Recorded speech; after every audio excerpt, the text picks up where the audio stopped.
조국 전 장관 아들에게 허위 인턴 증명서를 발급해준 혐의로 대법원에서 징역형의 집행유예가 확정돼 의원직을 잃은 최강욱 전 의원. 어제 저희가 소식 바로 이렇게 전해드렸는데요. 그 이후에 얘기들이 좀 더 있어서 이거 한번 짚어볼까 합니다. 자, 민지숙 기자, 조국 전 장관이 SNS에 최강욱 전 의원을 언급했어요? 맞습니다. 두 사람 문재인 청와대 시절 함께 근무한 인연이 있죠. 그렇죠. 이번에 의원직을 상실하게 된 것도 조국 전 장관의 아들 인턴 확인서를 발급해준 문제였습니다. 맞아요. SNS에 위로의 글을 올렸는데요. 최강욱 의원을 소개하면서 투지, 담대, 유쾌한 사내다라며 내 가족이 나보다도 더 좋아한 사람이다 이야기했습니다. 네. 여기에 하나의 문이 닫혔지만 다른 문이 열릴 것이다 이야기했는데 이 글은 어제 최강욱 의원이 올린 글을 이어받은 내용으로 동일한 내용입니다. 박지영 부원장, 여기 보면 내 가족이 나보다 더 좋아하는 사람이다. 어쨌든 최강욱 전 의원이 조국 전 장관 본인의 아들 문제 때문에 이제 의원직을 잃게 됐는데 어떤 심경일까요, 조국 전 장관은? 최강욱 의원이 대학 입학했을 때부터 알던 사이였다고 이야기를 하더라고요. 이제 개인적으로 좀 아주 깊은 관계였다 이렇게 생각이 들고요. 이 상황을 보면 좀 아쉬운 점이 이런 부분입니다. 결국은 조국 장관 아들의 입시 비리 건인데 조국 장관은 여기에서 이제 1심 선고가 났습니다. 그렇죠. 근데 최강욱 의원은 대법원 판결까지 났어요. 이게 앞뒤가 과연 맞느냐? 사건에 주종관계가 존재하지 않습니까? 네. 조국 장관 건이 실제로 완전히 결론이 나야지 최강욱 의원이 3심 결정나는 거 아닙니까? 네네. 이런 부분에 있어서 저는 법원의 판결과 절차가 좀 상당히 문제가 있었다. 뭐 그런 생각이 들고요. 한편으로 보면은 두 사람이 모두 윤석열 대통령과의 어떤 나쁜 관계들 속에서 이런 상황에 처해졌기 때문에 서로에 대한 아주 따뜻한 감정이 있지 않을까 뭐 그런 생각이 듭니다. 네. 자, 조금 전에 민지숙 기자가 잠깐 설명을 했지만 이 조국 전 장관과 최강욱 전 의원 문재인 정부에서 청와대 민정수석실에서 함께 근무를 했었죠. 당시 청와대에서 함께 근무했던 김의겸 의원도 이 최 전 의원을 언급한 부분이 있습니다. 그 목소리 좀 듣겠습니다. 최강욱 의원 훨씬 더 자유로운 영혼이고 그리고 훨씬 더 거침이 없는 사람인데 민주당의 의원, 민주당이라는 조직에 속해 있는 의원이기 때문에 발언이나 행동에 스스로 제약을 가하는 그런 측면이 좀 있었습니다. 예. 그런데 이제 자유인으로 활동을 하게 되면 훨씬 더 선명하고 당당하고 가열차게 싸워나가지 않을까 그렇게 생각을 합니다. 국회의원 배지를 거추장스러워했다. 여기에서 여당에서는 좀 뭐 달아준 국민한테 망발이냐 뭐 이렇게 또 비판을 하더라고요. 국민에 대한 이야기가 아니고요. 제가 지금 말씀드렸듯이 네. 조직원으로서 갖는 제약 이걸 말씀드리는 겁니다. 예. 김병민 최고위원은 김의겸 의원 발언 어떻게 들으셨어요? 이 배지가 거추장스러웠던 것 같다. 여당에서는 그럼 세비는 왜 받아가느냐 뭐 이런 비판도 나오긴 하더라고요. 최강욱 의원을 두둔하고 옹호하기 위해서 발언을 꺼냈던 게 오히려 최강욱 의원뿐 아니라 민주당 전체 진영의 문제가 되는 게 김의겸 의원의 발언의 특징이다라고 생각이 되고요. 네. 최강욱 의원이 국회의원으로 있을 때 발언과 행동에 제약이 있었다라고 하는 취지로 들립니다마는 지난 총선이 끝났을 때 그 다음날 조간에 실었던 최강욱 의원의 발언, 최강욱 당선인의 발언이 저는 아직도 생생히 기억납니다. 어떤 부분이요? 세상이 바뀐 것 확실히 느끼도록 갚아주겠다. 라고 얘기했던 최강욱 당선인의 발언 때문에 이렇게 오만한 당선인의 발언을 듣도 보도 못한 상황에 대해서 굉장히 비판했던 기억이 납니다. 그리고 국회의원직을 역임하고 있는 내내 굉장히 거친 언어, 거친 행동들을 쏟아내 왔기 때문에 과연 본인이 달고 있었던 국회의원 배지의 무게만큼 말과 행동을 조심했는지 이런 측면들을 묻지 않을 수가 없고 오히려 국회의원이라고 하는 신분에 기대서 본인들이 갖고 있었던 훨씬 더 거칠고 또 여기에 대한 정치적인 보호막들을 쳤던 것은 아닌지 스스로 돌아볼 필요가 있다 생각합니다. 박지영 부원장, 어제 이제 최강욱 의원이 SNS에 그 미셸 오바마 발언 인용해서 아까도 전해드렸지만 한쪽 문이 닫히면 다른 쪽 문이 열릴 것이다. 조국 전 장관도 그거 인용해서 SNS에 올렸고 조금 전에 김의겸 의원은 앞으로 당당하고 가열차게 싸워 나가지 않을까 이런 생각을 한다라고 했습니다. 이제 최강욱 의원이 정치관계법이 아니기 때문에요. 징역 8개월에 집행유예 2년인데 그게 끝나면 또 국민권은 살아납니다. 그런 부분이 있고요. 가장 현실적인 부분은 최강욱 의원이 반윤석열 정부 투쟁에 선봉에 서지 않을까 라는 아마 그런 이야기인 것 같아요. 최강욱 의원이 개인적으로 윤석열 대통령과 한동훈 장관을 좀 잘하는 걸로 저는 알고 있습니다. 개인적으로요. 예, 그건 이제 그 두 사람의 성품이라든가 살아온 경로까지도 잘한다는 뜻이 되겠죠. 그런 부분들까지 포함해서 본격적인 반윤석열 투쟁에 나서지 않을까 이런 생각이 들고요. 말씀하신 것처럼 그렇기 때문에 거친 표현을 썼던 거죠. 윤석열 대통령이 과거에 그런 이야기 했지 않습니까? 수사로 복수하면 그게 깡패지 어디 검사입니까? 사실 그 표현도 점잖은 표현은 아니거든요. 아마 이 윤석열 대통령과 최광욱 의원, 한동훈 장관 사이에 어떤 그런 불편한 관계들, 극렬한 투쟁을 하지 않으면 안 되는 관계들이 저는 성립되어 있다 이런 생각이 들고요. 지금 윤석열 대통령의 지지율이 낮은데 그런 부분에서 최강욱 의원이 국민과 함께 싸우는 방법을 찾을 것이다. 저는 그렇게 예측합니다. 그러면 구체적으로 뭐 매일 아침 이루어지는 뭐 여러 가지 인터뷰를 통해서 또는 뭐 다른 뭐 이런 강연들이나 이런 걸 통해서 그런 부분들을 조금 피력해 나갈 것이다 이렇게 보시나요? 최강욱 의원이 방송에 MBN에 나와 본 적이 있는지 모르겠는데 굉장히 달변입니다. 말을 재밌게 하고 거침없이 합니다. 그 속에는 앞에서 말씀드린 것처럼 윤석열 대통령과 한동훈 장관에 대한 과거사를 잘 알기 때문에 네. 그런 이야기들도 쉽게 해야 되거든요. 그런 부분에서 좀 기대를 해봅니다. 네. 기대를 해보시는군요. 자, 김진일 변호사. 법정 시가로 봤을 때 아까 박진영 부원장도 주종관계라고 언급을 하긴 했지만 어쨌든 조국 전 장관은 이제 1심이 끝났고 항소심을 남겨두고 있어요. 그렇다면 어제 최강욱 전 의원의 이 대법원 확정 판결이 과연 조국 전 장관의 항소심에는 어떤 영향을 미칠까, 어떻게 영향을 미칠까 궁금하거든요.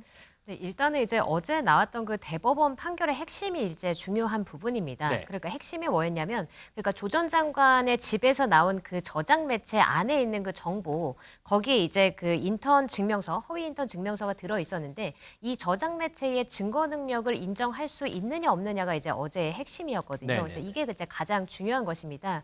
왜 그러냐면 이제 최 전 의원이 이렇게 주장을 했었습니다. 그러니까 이 하드디스크 자체는 정경심 전 교수가 김경록 씨한테 이제 양도를 한 것이고 그 김경록 씨가 이것을 검찰에 임의 제출을 한 것인데 이 과정에서 이제 이것이 압수수색이 될 때 정경심 전 교수 그리고 이제 조국 전 장관의 어떤 참여권이 보장이 되지가 않았다. 네네. 근데 사실은 이 저장 매체는 조국 전 장관 부부의 어떤 처분권이 있는 것이다. 이런 것을 전제로 이런 어떤 그 매체를 압수한 게 위법한 것이라서 증거가 쓸 수가 없다. 이렇게 이제 주장을 한 것인데 네. 어제 대법원에서는 적법한 증거다. 위법수직 증거가 아니다라고 이제 판단을 한 것이거든요. 네. 근데 이 부분이 왜 지금 조국 전 장관의 어떤 항소심의 영향이 있냐면 이 조국 전 장관이 1심에서 비슷한 주장을 했었습니다. 그러니까 1심에서도 이제 그 조국 전 장관 집에 있는 그 PC, 그 저장 매체가 이제 압수수색이 된 것이 이제 위법수집 증거다. 네. 이렇게 이제 비슷한 주장을 했었거든요. 최 전 의원하고. 근데 지금 어제 판결을 보면 대법원에서는 최 전 의원 주장은 이제 타당하지 않다. 그러니까 위법수집 증거가 아니라고 판단을 했기 때문에 네.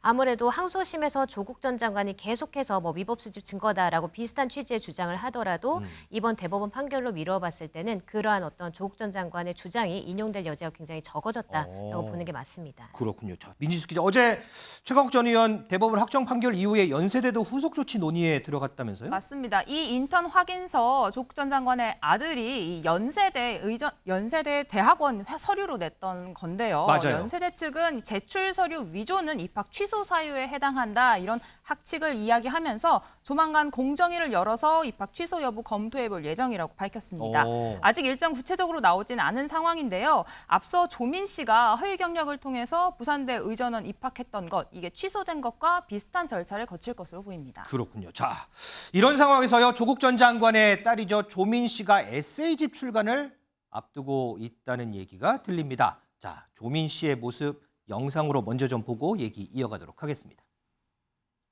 그리고 오늘은 좋은 광고가 들어와서 제가 오늘 소개시켜드릴 상품은 홍삼 제품이에요. 포장이 고급스럽고 추석 선물로 제격이라고 생각이 드는데요. 저는 근데 뼛속 깊이 이과여가지고 성분이 뭐가 있는지 그게 더 중요하기는 합니다. 이 제품이 얼마나 다른 제품들이랑 다른지 알 수가 있지요, 여기서. 이번 기회를 놓치지 않으셨으면 좋겠습니다. 김병민 최고위원은 최근에 조민 씨의 활동에 대해서 어떻게 보세요? 유튜버로도 활동하고 그러면서 조금 전에 뭐 이런 홍삼 제품도 판매하고 에세이도 출간하고 어떻게 좀 평가하세요? 본인이 어떤 삶을 살든지 본인의 선택이고 본인의 자유입니다만은 네. 분명한 건 본인이 했던 과거의 수많은 책임들 때문에 어머니는 구속이 돼 있고요. 아버지는 대한민국의 민정수석 법무부 장관을 지내는 인사인데 1심에서 징역형이 선고됐습니다. 네네. 재판을 앞두고 있죠. 본인 동생에 관련된 일 때문에 대한민국 국회의원이 의원직을 상실합니다. 다 본인 가족으로 인해서 일어난 일들이고 본인도 그 책임에서 자유로울 수 없다는 걸 잘 알고 있겠죠. 유튜브를 통해서 본인이 갖고 있었던 또 문제 제기 이런 일들을 정식으로 표현할 수는 있겠습니다만은 네. 여기 홍삼 제품을 유튜브에서 팔고 있는 모습들이 적어도 지지층들 입장에서 어떻게 비춰질까 이런 생각이 들긴 합니다. 그러니까 사람의 말과 행동에 대한 최소한의 일관성들은 있어야 될 텐데 그런 측면에서 조민 씨가 하고 있는 행동들이 과연 통상적인 상식에서 좀 많이 벗어난 것 아닌가 이렇게 지켜볼 여지들이 많을 것 같고 어차피 조민 씨와 조국 전 장관 가족들을 비판하는 입장에서 쭉 비판하겠습니다만은 네. 그래도 조민 씨에 대해서 다소의 동정론이라든지 안타까움을 피력하고 있는 사람들에게도 이런 모습들이 과연 제대로 이해될 수 있는 여지일 것인가에 대해서는 한 번쯤 짚어볼 필요가 조민 씨 스스로가 생각해 볼 여지가 있겠다고 생각합니다. 상당히 좀 비판적으로 보시는군요.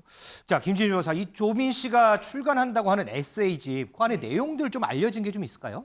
네, 일단 일부 공개된 거를 몇 가지만 좀 말씀을 드리면 이렇습니다. 그러니까 이 조민 씨는 먼저 부산대 의전원 재학 당시에 평균 학점이 1.13점을 받은 것을 이제 언급을 했습니다. 네. 그러면서 이제 이 어떤 그 시스템 자체가 의전원에서는 평균 성적이 좋아도 F를 한 번만 받으면 이제 유급이 되는 시스템이다. 이렇게 얘기를 하면서 당시 내 성적은 우등에 해당하는 4.0점 만점에 3.41점이었다라고 얘기를 하면서 이제 2018년 2학기에 한 과목을 F를 받아서 이제 유급을 받은 것이다라고 하면서 이제 본인이 이제 1점대 학점이 나온 것에 대해서 이제 설명을 한 대목이 있습니다. 그리고 이제 그 외에도 이제 그 과거에 가세연에서 이제 그 조민 씨가 포르쉐를 탄다라고 이제 얘기를 해서 그랬죠. 명예훼손으로 이제 기소가 됐다가 무죄가 된 부분이 있었지 않습니까?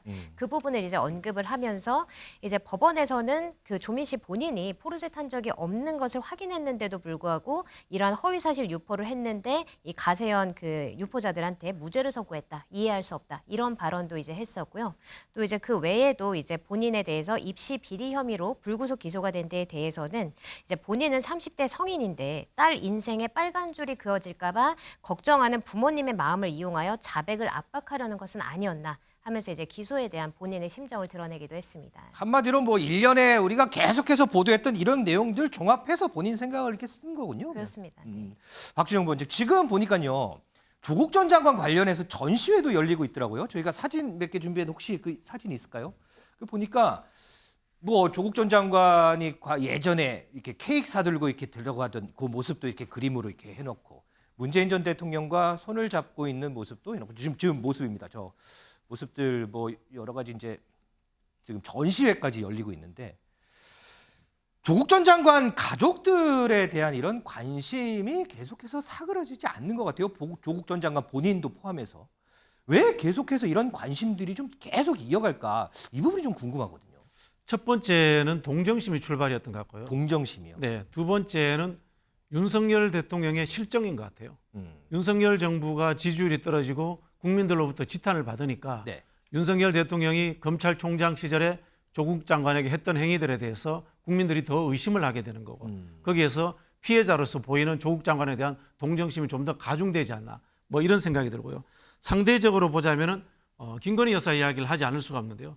도이치모터스 주가 조작 의혹이라든가 또는 뭐 어머니 최은순 씨 문제, 그다음에 본인이 경력 조작을 통해서 강사 자리를 만들어가고 사회적으로 점프해가는 이 과정들에 대해서 제대로 수사가 이루어지고 있는가 그런 부분에서 상대적으로 조국 장관은 정경심 부인이 지금 4년을 선고받았습니다. 본인도 2년을 선고받았습니다. 물론 뭐 셀럽으로서의 괘씸죄가 적용될 수도 있습니다만 누가 봐도 이거는 과도한 형량이 아닌가라는 그런 것들이 저는 작동하는 것 같아요. 그 우리 김병식 의원 여당 입장에서는 보셨을 때는 왜 이렇게 인기가 계속해서 관심이 계속해서 이렇게 간다고 보세요? 인기라기보다는 조 전 장관의 일은 현재 진행형입니다. 그러니까 대법원의 확정 판결이 최강욱 의원 선고도 국회의원직을 거의 다 끝날 때까지 질질 끌었기 때문에 문제다라고 하는 지적들이 나오고 있고요. 네. 이 모든 일들이 2019년도 조국 전 장관 사태부터 불거지기 시작합니다. 네. 그리고 그 당시에 있었던 조 전 장관 입시 비리뿐 아니라 당시 청와대에 몸담았던 백원우 전 비서관의 일들을 비롯한 최강욱 의원에 해당되는 일들까지 다 줄줄이 엮여져 있는데 여기에 대해서 다른 사람들에 대한 형 선고가 여전히 확정 판결까지 계속 늦춰지고 있다는 것이죠. 그중에 최강욱 의원이 그나마 빨리 선고가 됐다고 합니다만은 이 또한 국회의원직이 다 끝날 때까지 질질 끌게 됐던 상황들을 부인하기 어려울 겁니다. 네. 조 전 장관도 마찬가지로 대법에서 최종적인 형이 확정될 때까지 스스로와 관련된 내용들에 대해서 국민 앞에 고개 숙이거나 사과하지 않고 있고 또 여기에 대해서 본인의 억울함을 계속 피력하고 있는 상태 아닙니까? 상황이 정리되거나 끝나지 않기 때문에 반대되는 입장에서는 조 전 장관 가족에 대해서 매서운 질타를 할 수밖에 없을 것이고 조 전 장관 가족은 끝끝내 억울하다고 얘기를 하게 되니 대법원의 최종적인 선고를 받을 때까지 문제가 지속될 수밖에 없겠죠. 조 전 장관 가족 스스로가 가둬놓은 그 덫에 빠져 있는 상황이 계속 대한민국 사회를 무겁게 짓누르고 있다고 저는 생각합니다. 지금은 얘기가 조금 사그들었지만 한때 이 조국 전 장관의 이런 행보들과 관련해서 총선 얘기가 계속 따라 붙었었죠. 이런 관심들이 혹시 총선까지 계속 이어지는 건지 이 부분도 좀 궁금해지긴 합니다.